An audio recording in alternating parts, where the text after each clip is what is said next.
Un post sur la fête des morts de Wuhan est devenu viral sur les réseaux sociaux chinois, et de nombreux internautes ont remarqué quelque chose de singulier autour de la tradition du deuil cette année. En Chine, la technologie de reconnaissance faciale fait désormais partie de la vie quotidienne des habitants. Mais récemment, les Chinois ont découvert que leurs données personnelles et leurs photos étaient vendues en ligne à un prix incroyablement bas. Et les protestations se poursuivent en Mongolie intérieure contre la politique linguistique de Pékin. Même les Mongols qui travaillent pour les médias d'État commencent à réagir. Des tanks ont été vus dans les rues. Bienvenue dans Regard sur la Chine, je suis Vladian Huitins. Les manifestations se poursuivent en Mongolie intérieure contre la politique de Pékin visant à restreindre l'enseignement de la langue mongole dans les écoles. Même les Mongols qui travaillent pour le gouvernement commencent à réagir. Plus de 300 membres du personnel de la radio et de la télévision de Mongolie intérieure ont signé une pétition contre la politique de Pékin visant à restreindre l'enseignement de la langue mongole dans les écoles locales. La radio et la télévision de Mongolie intérieure sont les porte-paroles du régime communiste dans les provinces, sous la direction immédiate du département de la propagande. Et il est rare que le personnel travaillant pour la propagande du régime communiste élève la voix contre les politiques du régime, car cela les expose au risque de la perte de leurs emplois. Le ministère de l'Éducation a annoncé à la fin du mois d'août que l'enseignement du chinois serait obligatoire dans les écoles primaires et secondaires de Mongolie intérieure à partir du semestre automnal, avec des cours de langue et de politique chinoise. Les manifestants se sont rassemblés dans une salle de conférence avec une pancarte sur laquelle on pouvait lire « On appelle les médias du parti le parti ». Ils ont signé une pétition avec leur nom mongol.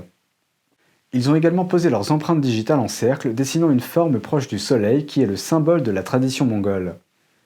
Les enseignants mongols et les élèves soutenus par leurs parents se mettent en grève dans de nombreux établissements pour défendre leur langue maternelle. Alors que les manifestations se multiplient, les gens ont récemment vu un grand nombre de véhicules blindés dans les rues. À Shinganmeng et Ulanhot, la police locale pourchasse les élèves mongols et les oblige à retourner à l'école. Comme la résistance s'accroît, les autorités locales ont décrété un avis urgent indiquant que les enfants des fonctionnaires mongols doivent retourner à l'école avant la date limite qu'elles ont fixée, faute de quoi ces fonctionnaires seront punis ou perdront leur emploi. Le commissariat de police de la ville de Tangliao a publié 7 annonces consécutives concernant 138 suspects, disant qu'ils donneraient l'équivalent de 127 € à toute personne qui rapporterait des pistes fiables. Le commissariat de police de la ville de Tangliao a publié 7 annonces consécutives concernant 138 suspects, disant qu'ils donneraient l'équivalent de 127 € à toute personne qui rapporterait des pistes fiables. Parallèlement, la police a rendu publiques les photos des suspects ainsi que la description physique de certains d'entre eux. Les annonces de la police préviennent que tout rassemblement dans des lieux publics sera l'objet de persécutions. Selon le magazine Bitter Winter, le ministre chinois de la Sécurité publique, Zhao Keche, était en Mongolie intérieure il y a quelques jours pour exiger que l'esprit du leader chinois Xi Jinping soit concrétisé. Et l'université de Mongolie intérieure a tenu une réunion d'urgence pour demander à tous les employés de suivre la politique du parti, ce qui inclut: la politique vient de Xi Jinping et doit être appliquée sans condition. Tout le monde doit affirmer que les protestations ont été provoquées par des forces étrangères anti-Chine et que les Mongols se réjouissent de cette politique. Personne n'est autorisé à dire que cette politique viole la Constitution. Une nouvelle a fait rage vendredi dernier. Une femme fonctionnaire est morte en Mongolie intérieure. Sa dernière volonté révèle sa détermination à protéger la langue mongole. La police locale a demandé à son mari de retirer les messages sur les réseaux sociaux concernant sa mort. La cause de cette mort n'est pas encore déterminée. À Wuhan, il est de coutume de brûler de la monnaie de papier pendant la fête des morts pour commémorer les défunts. Mais cette année, certains habitants de la ville ont remarqué quelque chose d'inhabituel. Mardi 1er septembre, de nombreux habitants de Wuhan ont commémoré le décès de leurs proches décédés du coronavirus. Pendant la fête des morts, une coutume locale consiste à brûler des papiers pour commémorer les défunts. Mais il semble que davantage de personnes brûlent des papiers cette année. Un habitant a écrit sur les réseaux sociaux que durant ces dernières années à Wuhan, il n'avait jamais vu autant de gens faire le deuil de leurs morts dans la rue. Le message a été partagé environ 30 000 fois. Une autre habitante de Wuhan a fait ce commentaire. À ce moment-là, les rues étaient tellement bondées qu'elle ne pouvait même pas trouver un endroit pour brûler des papiers. Un autre internaute a écrit « On ne sait pas exactement combien de personnes sont mortes du virus à Wuhan. Le nombre est un mystère. » Quelqu'un d'autre a ajouté « Beaucoup de gens ne font même pas partie du nombre officiel de morts. » Les autorités chinoises ont plafonné le nombre de décès dus au virus à environ 5000. Mais des preuves suggèrent que le régime chinois a sérieusement sous-estimé ces chiffres. En mars dernier, les pompes funèbres de Wuhan ont permis aux familles de récupérer les urnes de ceux qui venaient de mourir du virus. À l'extérieur d'un funérarium, un chauffeur de camion a déchargé plus de 5000 urnes en 2 jours. C'est ce qu'a rapporté le média chinois Caixin. Ailleurs, un autre funérarium distribuait 500 urnes par jour. Le nombre de morts potentiels à Wuhan était donc d'au moins 5000 à l'époque, mais le bilan officiel était alors d'un peu plus de 2000. Et cela ne tient compte que de ces 2 funérariums. Wuhan en compte 8 au total. NTD a également obtenu des documents à usage interne des autorités sanitaires chinoises.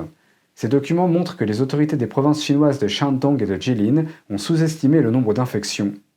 Prenons le Shandong par exemple. Le CDC local de la région a systématiquement sous-déclaré les cas confirmés en février à des degrés divers. Le 18 février, 52 patients ont été dépistés positifs, mais les autorités n'ont signalé qu'une seule nouvelle infection. Et le 21 février, 59 nouveaux cas ont été confirmés. Les autorités en ont signalé 2.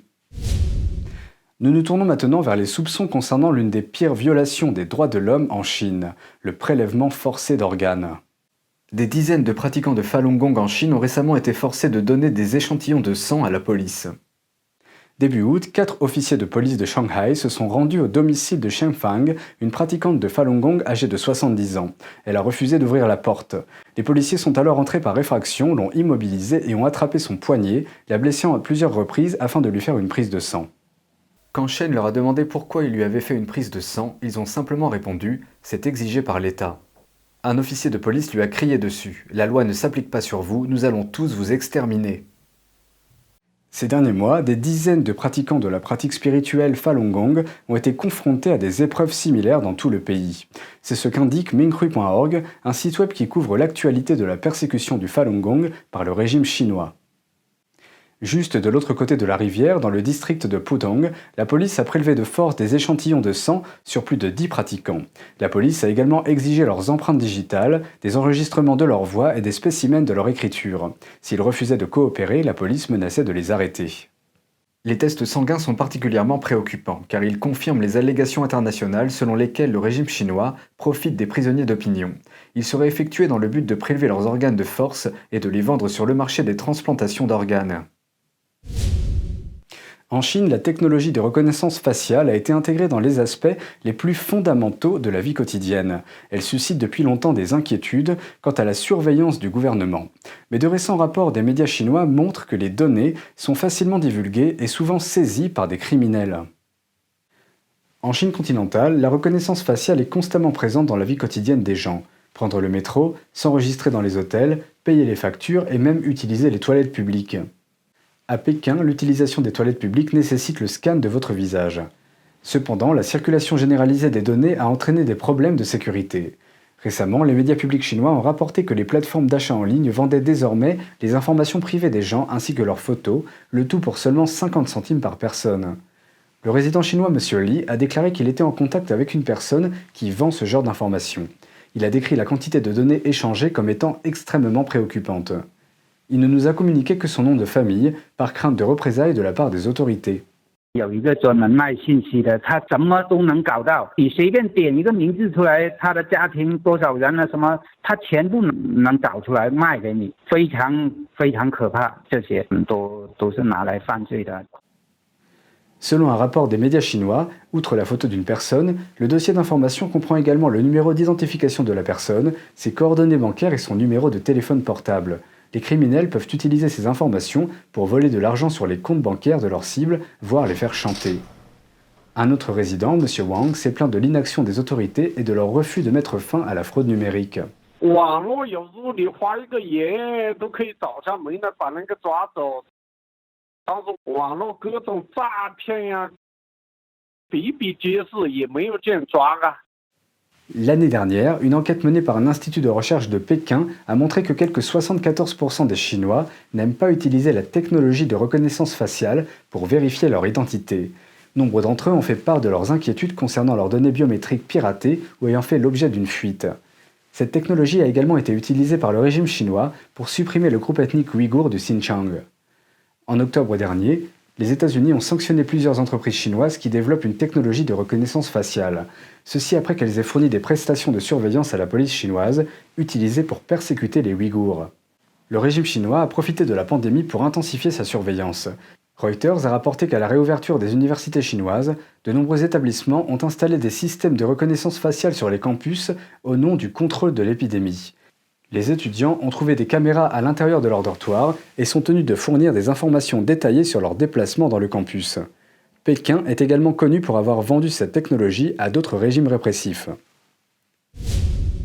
Passons maintenant à un discours de Xi Jinping. Jeudi 3, Xi Jinping, le leader du Parti communiste chinois, ou PCC, a prononcé un discours lors d'un symposium soulignant 5 choses que le peuple chinois n'acceptera jamais. L'une d'entre elles est « Si quelqu'un ou une force quelconque tente de séparer le Parti communiste chinois du peuple chinois, le peuple chinois ne l'acceptera jamais ». Xi parlait au nom du peuple chinois et cela a déclenché de fortes réactions. Un internaute a écrit « La Chine n'est pas le PCC n'est pas l'équivalent du peuple chinois. Le régime du Parti communiste chinois est illégal. Xi Jinping n'a pas le droit de me représenter. Je suis tout à fait d'accord pour séparer le PCC du peuple chinois parce que le PCC est mauvais et que le peuple chinois est bienveillant. » Un autre internaute a écrit « Oserait-il laisser 1,3 milliard de personnes voter publiquement et voir si les gens sont du côté de Xi Jinping ?» Récemment, plusieurs hauts fonctionnaires américains ont fait la distinction entre le Parti communiste chinois et la Chine dans leurs discours et ont souligné que les menaces venaient du parti. Nous nous tournons maintenant vers un écrivain et militant pro-démocratie sino-australien qui est détenu par les autorités communistes chinoises depuis près de 20 mois. En mars, la Chine a déclaré à l'Australie que Yang Hengjun avait avoué être coupable des allégations d'espionnage portées contre lui. Mais cette semaine, lors de sa première rencontre avec son avocat et les diplomates australiens depuis un mois, Yang a nié avoir fait des aveux. Yang n'a eu aucun contact avec quiconque en dehors des autorités chinoises depuis le mois de décembre, bien que l'accord consulaire entre l'Australie et la Chine garantisse des réunions mensuelles. Yang affirme avoir été interrogé plus de 300 fois par plus de 30 personnes. Il explique que cela peut se produire à toute heure du jour, même au milieu de la nuit, et dure parfois des heures.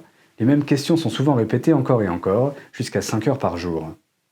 Lors d'une rencontre, Yang a demandé qu'un courrier soit envoyé à sa famille. Il a dit qu'il fera de son mieux, qu'il est innocent et qu'il se battra jusqu'au bout.